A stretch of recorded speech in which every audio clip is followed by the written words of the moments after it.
games for me. But is there something in particular that you have been reflecting on as you're as you're doing what I know all of us do, which is consuming all of this content and going through all the different edits of the George Springer home run, of which there are many, the crowd reactions, all of this. Is there something in particular that has stuck with you over the last 24 hours? Yeah, I mean, a lot of stuff, right? Like you just laid out some of it. It's I don't know, man. I think that the visually, the thing that has stuck with me the most is Jeff Hoffman gets that strikeout and everyone mobs the pitcher and catcher, and Ernie Clement is walking off third base by himself. And he's doing a slow walk, and you can tell he is like overcome and like is trying to hold it together. And everyone else is starting to celebrate over there. And then Bo and Santander, and then I think Jimenez joins. Like they start a second huddle because Ernie is like so overcome on his own walking off of third base. And like you just laid out the Ernie Clement case, like a cast-off guy, a guy who you ask any of the 30, 35 guys who are still around that team right now because they've got all these extra guys and injured guys and stuff like that. You ask Dan and Buck, the people who are on that plane, you ask anyone. When you talk about the cultural difference and the chemistry that this group has, some of the pieces are the same as the last couple of years for sure, but Ernie's the guy that gets mentioned first. Yep. From a glue guy chemistry perspective. Obviously, look, they don't get Vladimir. He's the guy that everybody likes on the team. Yeah. And Vladimir Guerrero Jr. is about to make $500 million. George Springer is the big headline contract. Max Scherzer's going to the Hall of Fame. Like, the guys who you absolutely have to have delivered all through this playoff run. But to have a guy who was a waiver cast off by Cleveland and Oakland, and who, like you said, wasn't supposed to be on the roster, like, it's such a, to use a wire term for the wire, like, all the pieces matter. Nathan Lucas, minor league free agent signing, who was going to retire if he didn't make the team.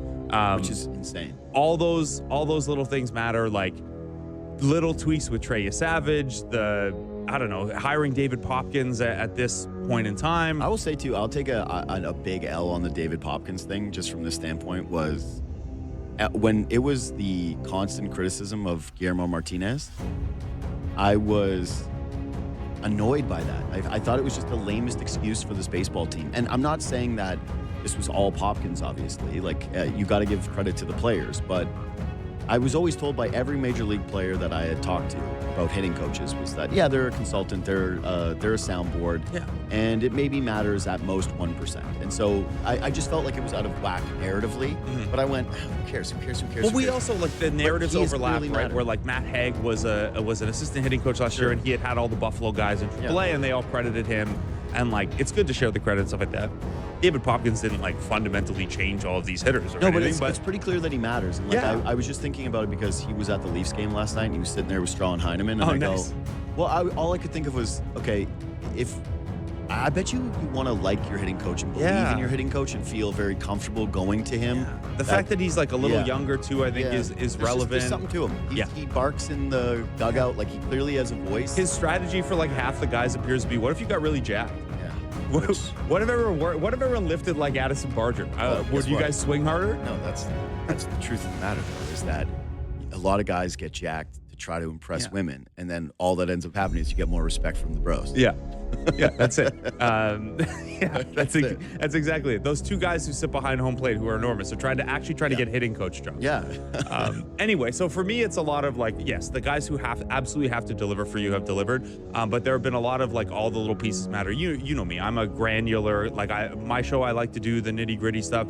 Hey, why would you use Edward Bizzardo when Springer's already seen him a bunch of times in the series? Like, the waiver claims and things like that. No, Dickie Lovelady didn't end up mattering. But who did, like, Braden Fisher ended up mattering.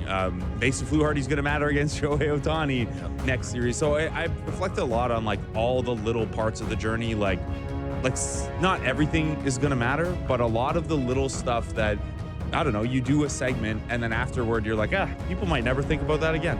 Like that, I don't know, we got 2 hours to fill every day, but a lot of this stuff does end up mattering. And then from the more, like, fan and historical perspective, and this is a little bit pandering, but, like, I do think it and this is more, I think, this is more done by fans than the organization itself, but the kind of connective tissue between eras for the Blue Jays is something the Blue Jays have done really, really well this year. And historically, you see all those 2015, 2016 guys throwing out the first pitch, and, like, they're not done. They don't throw the first pitch and leave. Like, Jose Bautista and Marco Estrada were at the party. after the game, and we're a big part of that. Like, that's cool. And like Russell Martin, like all those guys coming back. And it really, I guess what it makes it feel like is there is a bigger connection of like, this is the entire franchise pushing for this World Series. The 2015, 2016 guys were amazing, but didn't get the job all the way done. They had really big moments, and it meant a lot to them and the city and the fan base and the country, but they didn't get the job done. And now this is their chance to be a part of these guys getting the job done and going to the World Series. So I don't know, man. Like the Leafs try to do that stuff too. The Raptors do it, but there's a real connective tissue, and I think they're going to trot out a bunch of the 92, 93 guys in this series. Like Joe Carter's going to throw out one of the first pitches. I'd imagine Cito's back or something like that. But yeah, I think they do. And this is more, again, I think it's more the fans deserve the credit than anything. There is a real kind of connective tissue, right down to the fact that Jeff Hoffman closes out the game and he was traded at the 2015 deadline to like make that run a possibility. So I don't know. It feels like an entire franchise is pulling, not just this year's team. Well, you know what else though too is you're right that they've done a much better job in terms of maintaining relationships with former players. Because I do remember there was a different time with that. Like Vernon Wells was pretty publicly outspoken about his divided relationship with this team, and I think that they've actually gotten to a much better place now. But yeah, you didn't always necessarily feel that. But this franchise, just as you're talking about it, they kind of had the perfect, like 2015 was so big because it was this, hey, everybody's sort of back in. You know what I mean? Like if you're a fan who watched 93, and you got to experience it. Like Ennis was talking about this yesterday, how that ignited his love of sport. Well, he's so much older than us. Yes, he's way older than us. He's ancient. He's a bag of bones. Dusty old bones, full of green dust. He was ignited by this. And there's obviously fans who are older than him that got to see those memories and have those moments. And then 2015 comes along, it kind of rekindles that for the large portion of that group, but also gives it to a lot of new fans. And when you go down to the ballpark, one of the cool things about it is that, like, you see Joe Carter jerseys, right? You see a lot of people wearing 93 Jays stuff, a lot of vintage attire as well.